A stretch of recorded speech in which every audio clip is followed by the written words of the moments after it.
O ano era 1915, e o inverno nas montanhas de Minas Gerais não era apenas uma estação. Era um invasor silencioso que atravessava as frestas das janelas de madeira pesada da paróquia. O padre Felipe, aos seus 35 anos, carregava no rosto uma juventude que parecia ter sido sufocada por uma camada fina de cinzas. Seus movimentos eram milimétricos, quase rituais, como se cada gesto fosse uma oração ou uma penitência. Todas as manhãs o despertador de metal sobre a mesa de cabeceira batia 5 e ele iniciava o processo de se tornar o padre. O som seco dos botões da batina preta menos eram 33 ao todo. Em honra à idade de Cristo, estalava no silêncio do quarto como pequenos ossos se quebrando. Ele fechava cada um deles com uma precisão cirúrgica, sentindo o tecido de lã pesada esconder o homem e revelar o símbolo. Sua vida não era medida por meses ou anos, mas por uma sucessão exaustiva de repetições litúrgicas que o mantinham ancorado a uma realidade de mármore e sombras. Havia o tilintar metálico do turíbulo, cujo cheiro de incenso parecia ter se entranhado em seus poros de tal forma que ele já não sentia o próprio cheiro. Apenas o da igreja. Havia o murmúrio abafado das confissões, onde ele passava horas atrás da treliça de madeira escura, ouvindo os pecados triviais e as dores abismais de uma vila que via nele um canal direto com o céu, mas que nunca via o homem por trás da sombra. Felipe guardava essas dores como quem organiza uma biblioteca de sombras. Ele catalogava o sofrimento alheio para não ter que lidar com o seu. Ele era um mestre em manter a distância sagrada, um especialista em silêncios que não eram vazios, mas sim muros de contenção. Naquela tarde específica, porém, o muro começou a rachar. O inverno trouxe a notícia da morte de Rafael. Rafael não era apenas um paroquiano. Ele era a última ponte que ligava o padre Felipe ao jovem Felipe da estação de trem. Ele era o único que, em momentos de descuido ou de profunda intimidade, ainda o chamava pelo nome de batismo, sem o título de padre que servia como escudo. O funeral fora uma cerimônia cinzenta, onde as orações em latim que Felipe proferia soavam para si mesmo como o bater de asas de um pássaro preso em uma sala vazia. Ele falou sobre a vida eterna, sobre o descanso nos braços do Criador e sobre a fragilidade da carne. Mas suas próprias palavras pareciam ocas, como se o conteúdo espiritual tivesse vazado delas há muito tempo, restando apenas a casca da retórica.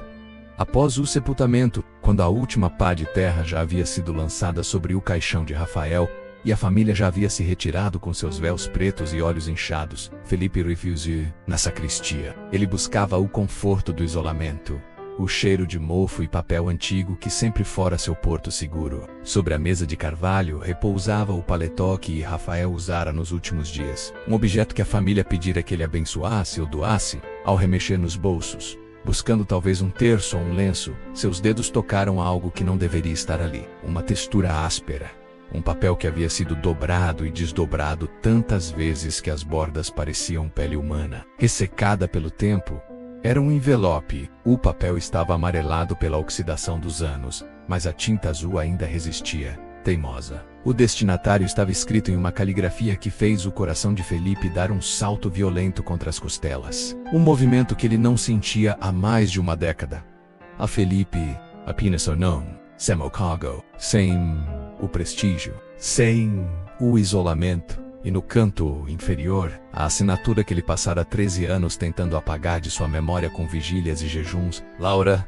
O chão sob os pés de Felipe pareceu se tornar líquido. A sacristia, com suas paredes de pedra de 2 metros de espessura, pareceu oscilar como se a própria igreja estivesse em pleno naufrágio. Ele sentiu o peso do papel como se fosse chumbo derretido em suas mãos. Rafael, em um último ato de misericórdia desesperada, ou talvez de uma justiça que só os mortos podem aplicar, guardar aquela mensagem que nunca chegara ao seu destino original. Felipe olhou para a carta, e o silêncio que o cercava deixou de ser uma virtude para se tornar uma acusação. Ele percebeu, com um pavor gélido, que sua vida de celibato e oração fora construída sobre um terreno que ele nunca terminara de explorar, um terreno onde Laura ainda caminhava.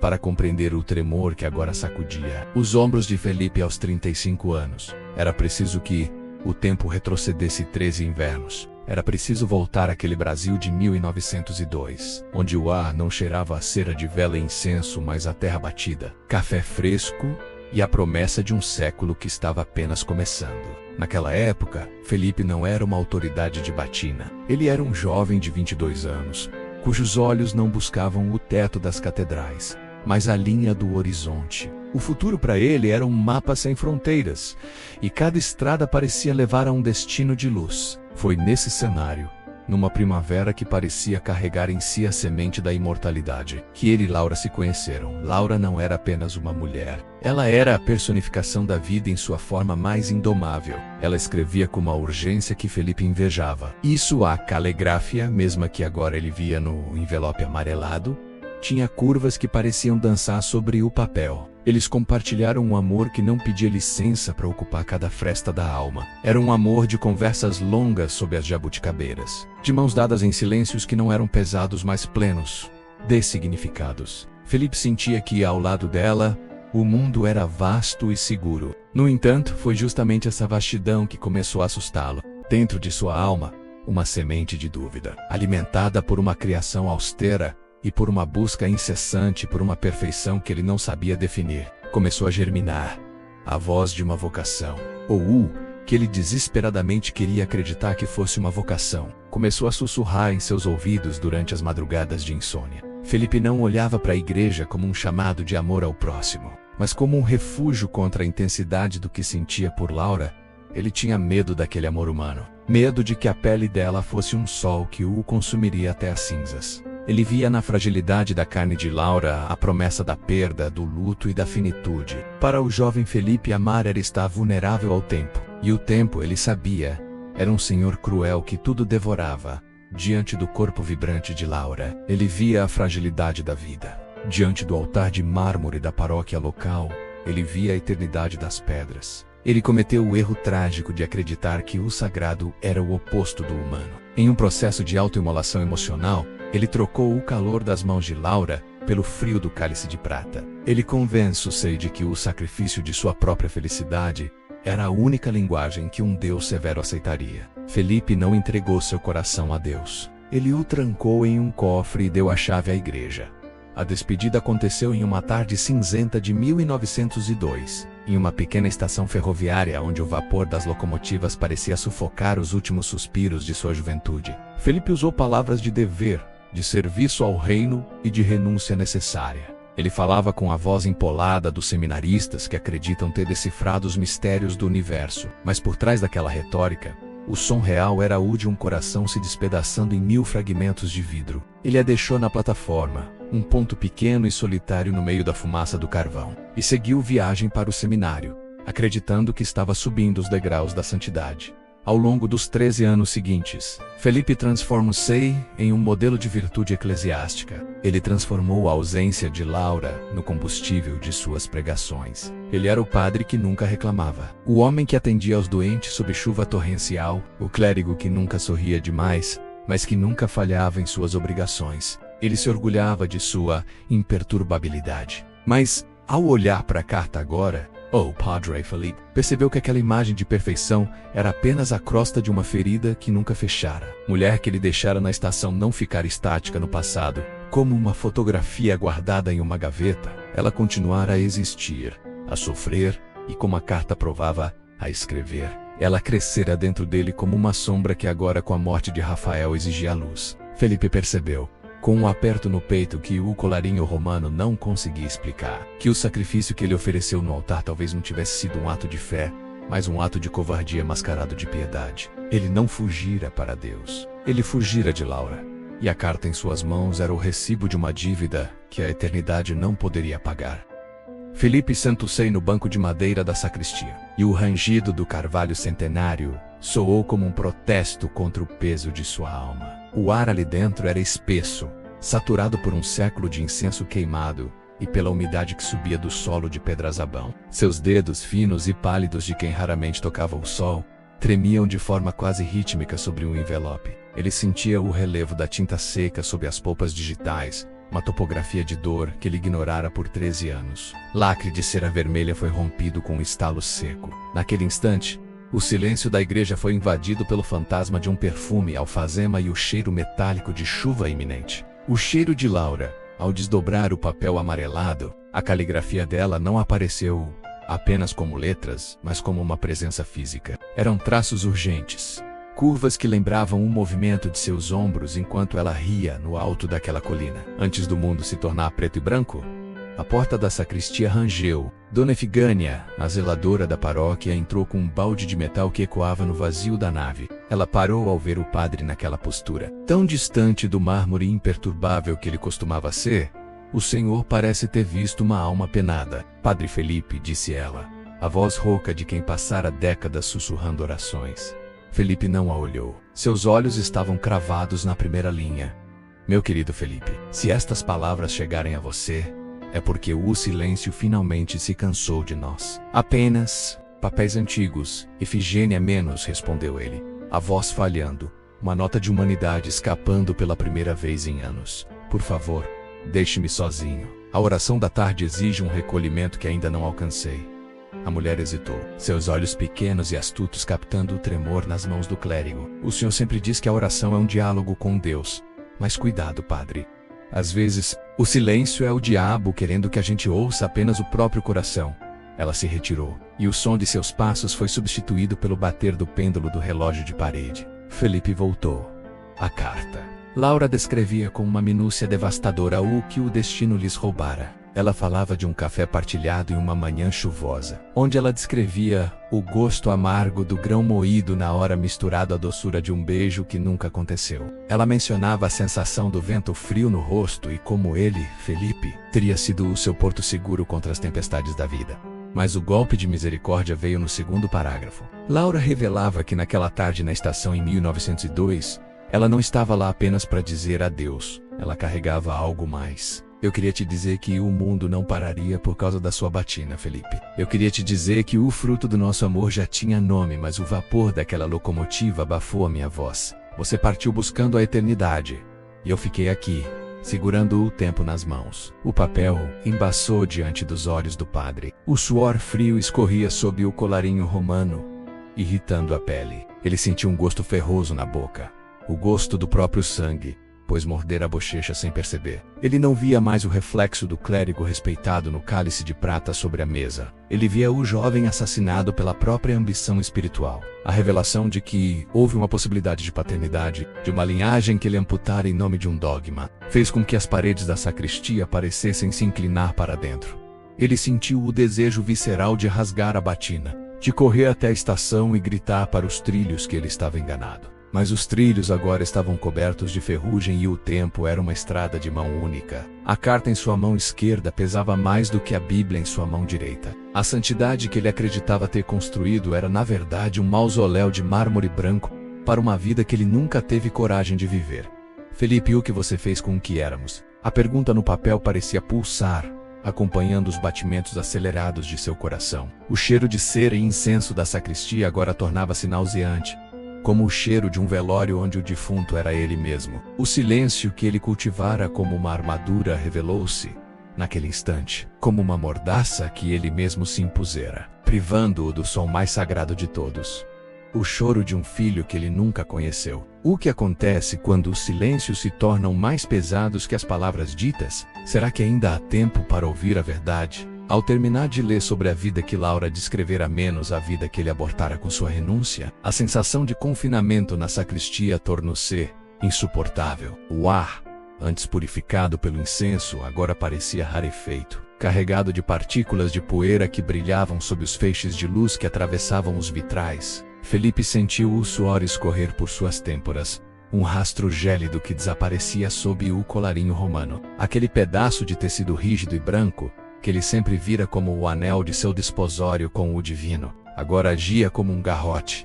Ele levou a mão à garganta, os dedos tateando o botão de madrepérola que prendia a peça. Naquele instante, a porta da sacristia foi aberta abruptamente. Era o Monsenhor Teodoro, um homem cujas rugas pareciam ter sido esculpidas em granito e cuja voz carregava o peso das leis canônicas. Padre Felipe. A voz de Teodoro ecoou austera. Os fiéis aguardam para a confissão. Já passa das 4 horas. O que faz aqui nas sombras? Felipe fechou a mão sobre a carta, escondendo-a sob a batina com um movimento instintivo, como se estivesse ocultando um punhal ensanguentado. O contato do papel contra sua pele aquecida pelo tremor pareceu queimar.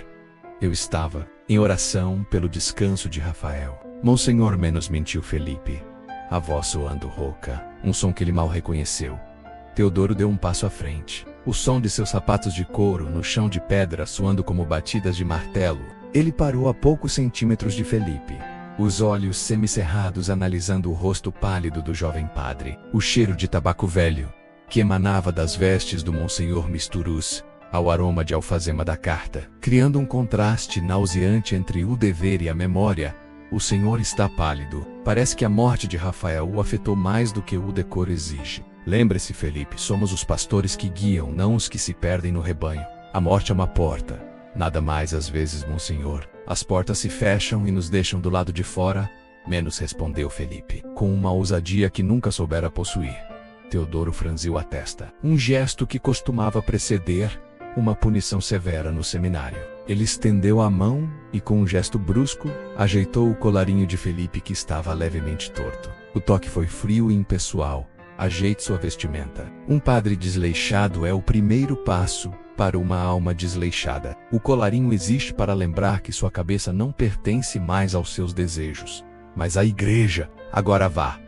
O pecado dos outros não espera por suas crises de melancolia. Quando o monsenhor se retirou, o silêncio que retornou à sacristia não trouxe paz, mas uma pressão física. Felipe sentiu um gosto ferroso na boca. Morder a língua para não gritar. Ele caminhou até o pequeno espelho de prata manchado que ficava pendurado perto da pia litúrgica. No reflexo viu um homem de 35 anos cujos olhos pareciam ter sido esvaziados de toda a luz. O colarinho branco destacou a viseira contra a batina preta como um círculo de luz sobre um abismo. Ele tentou engolir em seco, mas a garganta estava travada. A asfixia era psicológica, mas seus pulmões ardiam como se estivessem cheios de fumaça daquela locomotiva de 1902. Ele imaginou Laura na plataforma, as mãos vazias, o ventre carregando um segredo que ele nunca se permitira ouvir. O toque de Teodoro em seu colarinho, fora o lembrete final de que ele era uma propriedade, um objeto de mármore esculpido para servir, não para sentir.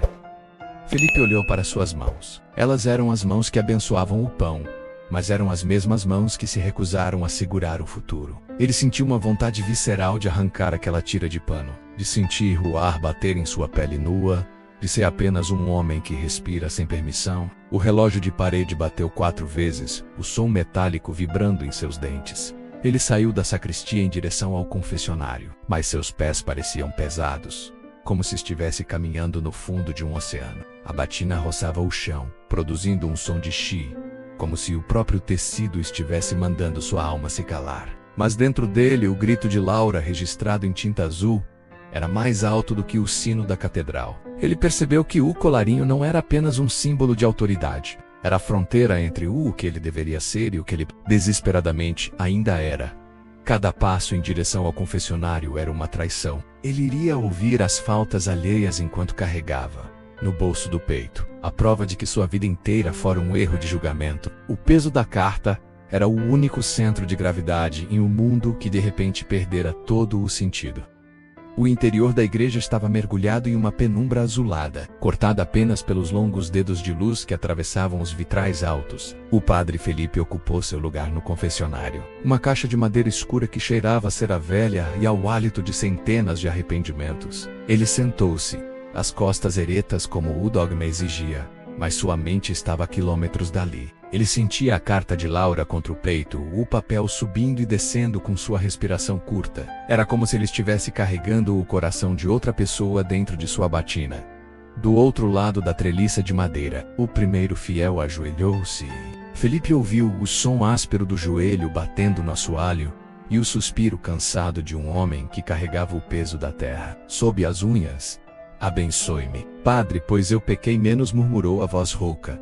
Felipe deveria responder com a fórmula latina. Deveria ser o canal da graça, mas as palavras tropeçaram em sua língua. O que ele sentia não era piedade, mas uma inveja corrosiva. Aquele homem, provavelmente um lavrador da região, estava ali para confessar que sentira raiva, que cobiçara o campo do vizinho, ou que falhara com a esposa. Mas ele tinha uma esposa. Ele tinha um campo. Ele tinha uma vida que transpirava e sangrava, padre. O fiel chamou, estranhando o silêncio prolongado.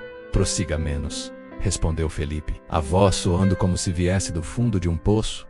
Enquanto o homem desfiava suas culpas triviais, Felipe fechou os olhos. O aroma de alfazema da carta parecia se intensificar, lutando contra o cheiro de mofo do confessionário. De repente ele não estava mais ali. Ele estava em 1902, sentindo o gosto de uma jabuticaba colhida diretamente do pé, a pele da fruta explodindo em doçura e acidez em sua boca, enquanto Laura ria ao seu lado, com os dedos manchados de roxo. Ele conseguia sentir a textura do vestido de chita dela sob suas mãos, o calor da pele que ele se forçara a esquecer.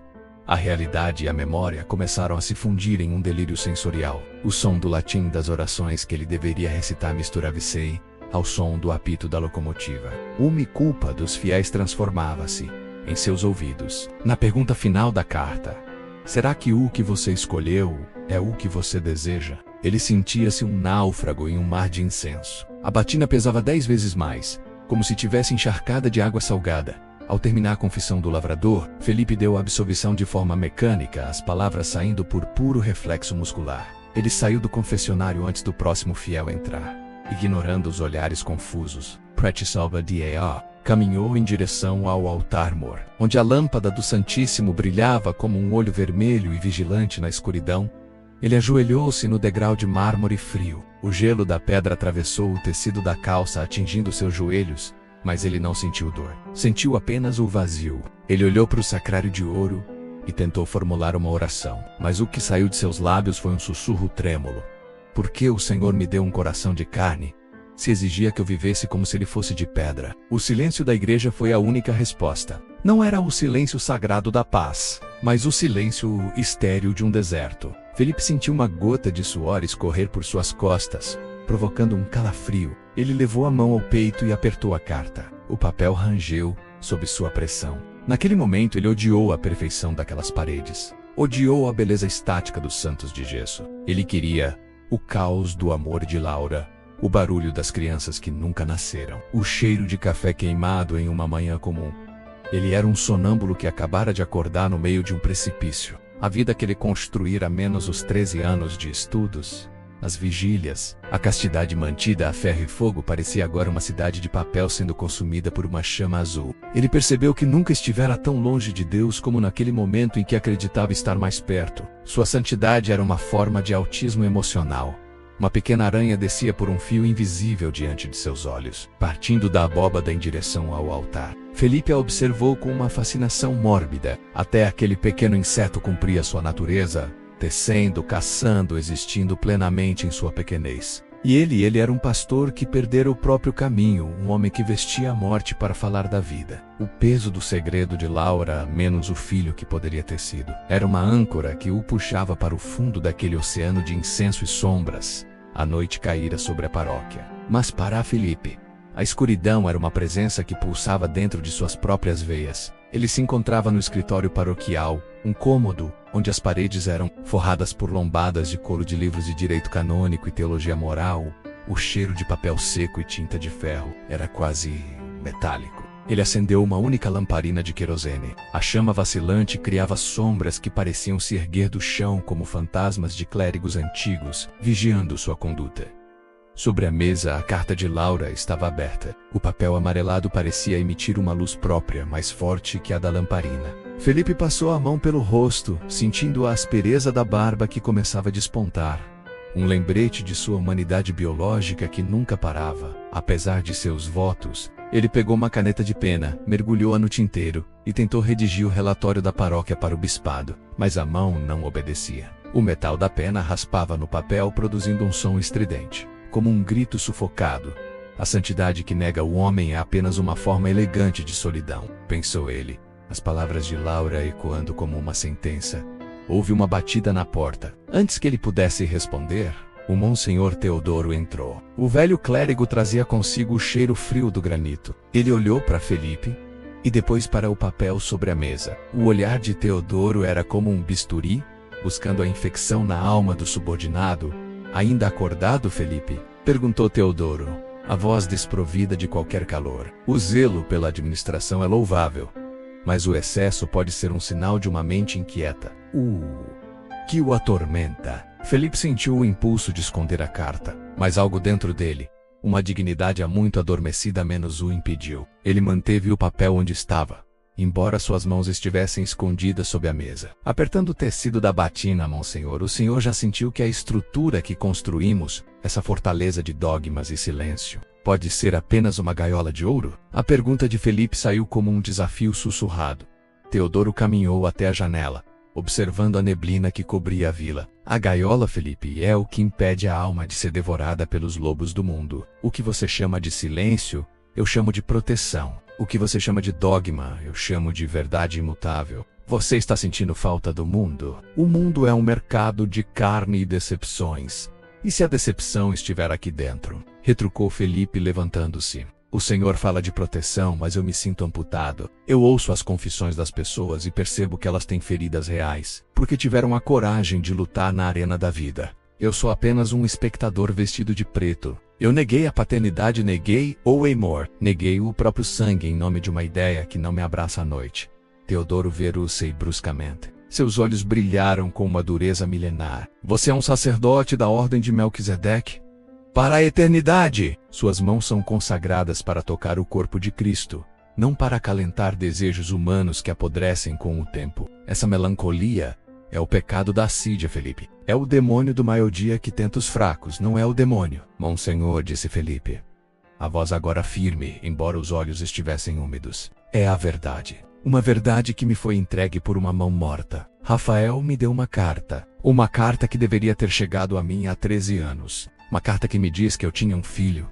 O silêncio que se seguiu foi absoluto. Teodoro não recuou, mas suas pálpebras tremeram levemente. O Monsenhor aproximou-se da mesa, olhou para a caligrafia azul de Laura e, sem pedir licença, pegou a lamparina, aproximando a chama do papel como se considerasse queimá-lo ali mesmo.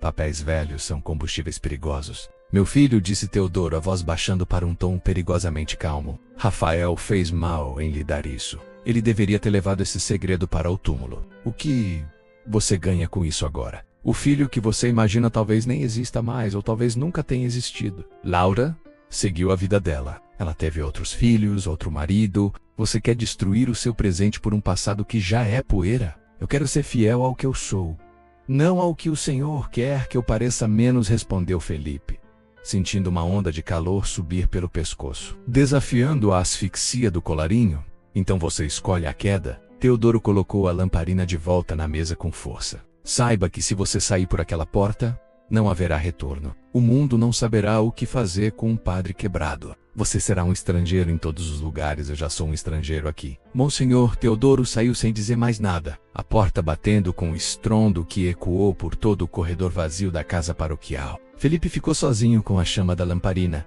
que agora parecia consumir o próprio ar do quarto. Ele sentou-se novamente e tocou a carta. O papel estava frio, mas para ele, queimava. Ele percebeu que a estrutura de sua fé não fora destruída por um argumento teológico, mas pelo simples fato de que ele não conseguia mais conciliar o Deus que é amor com o sistema que exige a anulação do amante. Ele olhou para os livros nas estantes. Eram quilômetros de palavras sobre a moralidade, mas nenhuma delas explicava como curar a dor de um homem que descobrira que seu sacrifício fora baseado em uma mentira de omissão. A estrutura ruíra. O que restava eram os escombros de um homem de 35 anos, segurando uma folha de papel azul.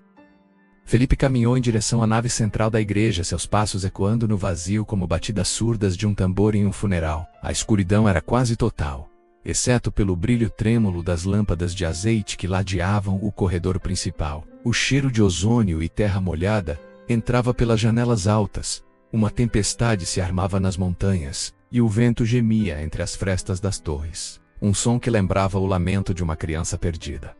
Ele parou diante do grande espelho de moldura de prata que ficava na antessala do presbitério. Sob a luz fraca de uma vela que ele carregava, Felipe encarou o próprio reflexo. O que viu não foi o padre Felipe, o homem de Deus, o porto seguro daquela vila mineira. Viu um estranho. Viu um homem de 35 anos com a pele pálida, vincada por uma tensão que nenhuma oração conseguia dissipar. Viu olhos que, embora estivessem voltados para o céu há mais de uma década, estavam cheios de terra e de passado. Ele levou a mão ao peito e sentiu o volume da carta de Laura. Naquele momento, ele não precisava relê-la. As palavras já estavam tatuadas no lado de dentro de suas pálpebras. Será que a vida que você escolheu é realmente o que você deseja? Ou apenas o que você achou que deveria querer? Essa pergunta era o espelho real, muito mais nítido do que aquele vidro manchado à sua frente. Eu quis ser santo, sussurrou ele para o próprio reflexo, sua voz soando estranha, despojada de qualquer autoridade clerical. Mas eu só consegui ser um fantasma. Ele lembrou-se do gosto das lágrimas de Laura naquela estação de trem. Na época, ele interpretara o choro dela como a fragilidade do mundo que ele precisava transcender. Agora, com a revelação da carta, ele percebia que aquelas lágrimas eram a própria substância da verdade que ele traíra. Ele imaginou o filho que nunca pegou no colo. Imaginou os dedos pequenos daquela criança tocando o rosto de Laura, enquanto ele, Felipe, tocava apenas o mármore frio dos altares. A fúria começou a borbulhar sob sua pele. Uma sensação térmica que o fez suar, apesar do frio da noite. Ele sentiu o nojo da própria batina. O tecido de lã preta parecia uma pele morta que o impedia de sentir o mundo. Ele era um pastor que nunca sentira o cheiro das ovelhas, apenas o cheiro da cera. Ele era um homem que falava de amor em latim, mas que temia o amor em português.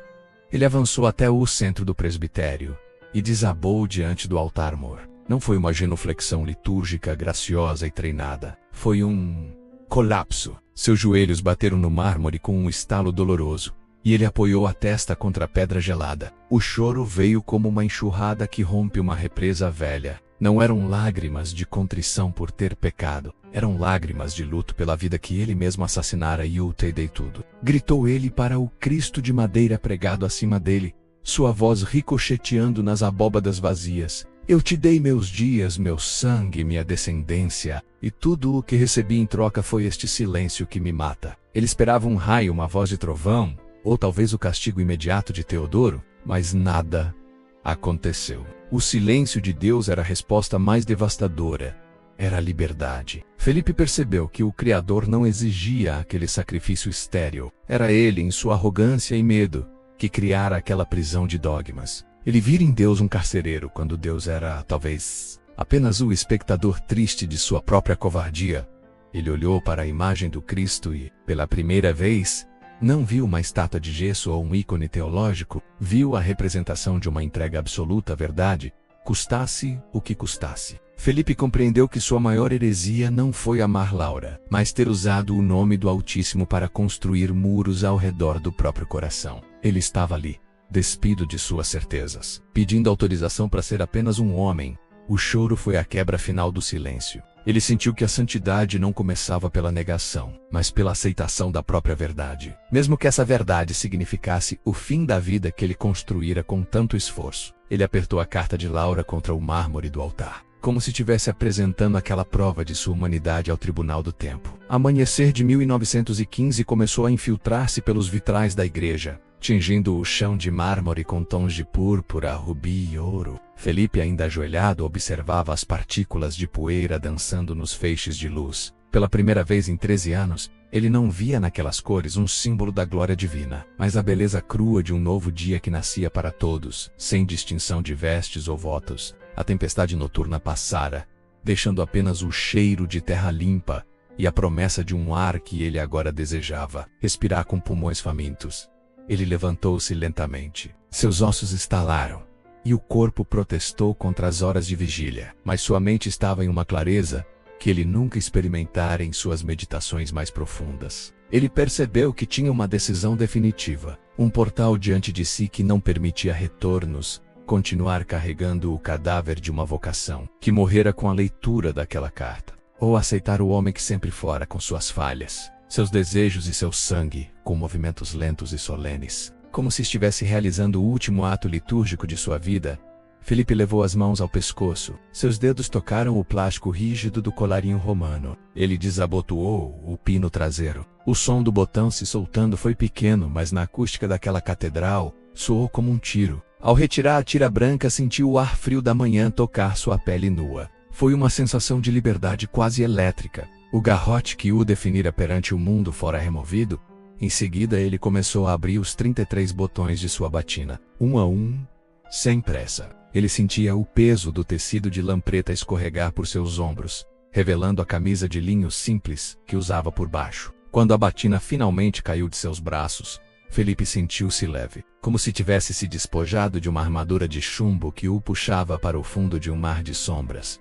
Ele caminhou até o banco de madeira escura da sacristia e depositou a batina ali, dobrada com uma reverência triste. Sobre o pano preto colocou o colarinho branco. Ali jazia o padre Felipe. O símbolo, o porto seguro, o homem que não tinha permissão para chorar, agora era apenas um monte de tecido inanimado. Ele pegou a carta de Laura da mesa. Suas mãos não tremiam mais. Ele a dobrou com cuidado e a guardou no bolso da calça, junto ao próprio corpo. Ele não possuía títulos agora. Não possuía cargos, nem o prestígio da paróquia, nem as chaves do sacrário. Ele possuía apenas o seu nome e um papel amarelado que era o seu único testamento de humanidade. Felipe caminhou em direção à grande porta central da igreja. Ao empurrá-la, a luz do sol de Minas Gerais o atingiu em cheio, fazendo-o fechar os olhos por um instante. O ar lá fora cheirava a liberdade e a incerteza. Ele desceu os degraus de pedra, sentindo a vibração da vila que começava a acordar. As pessoas que passavam por ele não o reconheceram de imediato, sem a batina. Ele era apenas um homem de 35 anos. Com o rosto cansado e os olhos brilhantes de quem acabara de nascer, ele não sabia para onde ir. Ou se Laura ainda o reconheceria se ele batesse à sua porta em outra cidade em uma outra vida. Mas ele sabia que pela primeira vez ele não estava fugindo para Deus. Ele estava caminhando com Deus dentro de si. Um Deus que agora ele entendia ser feito de carne, de encontro e de verdade. O silêncio fora finalmente quebrado. O padre partira e o homem finalmente voltara para casa. Há silêncios que protegem e silêncios que asfixiam. Felipe passou a vida sob o teto da fé, mas descobriu que a luz divina só entra quando permitimos que o humano respire. A carta de Laura não foi o fim de um sacerdócio, mas o início de uma comunhão real com a vida. Porque no final, a única oração que não se perde no vento é aquela dita por um coração que teve a coragem de ser fiel a si mesmo. Após o fim, o que resta? O silêncio ou algo mais profundo? O silêncio que agora se instala não é o fim, mas o espaço onde a sua própria reflexão pode florescer. Se estas palavras encontraram eco em você, saiba que há sempre um lugar reservado nesta mesa para aqueles que buscam ouvir o que a vida sussurra nos intervalos do barulho cotidiano. Permita que essa jornada continue ao permanecer conosco. Você garante que as histórias que o tempo tentou apagar continuem a encontrar abrigo em corações atentos. Onde quer que você esteja, que o silêncio lhe traga as respostas que as palavras, por vezes, não conseguem alcançar. Até o próximo encontro, aqui, no Voz do Silêncio.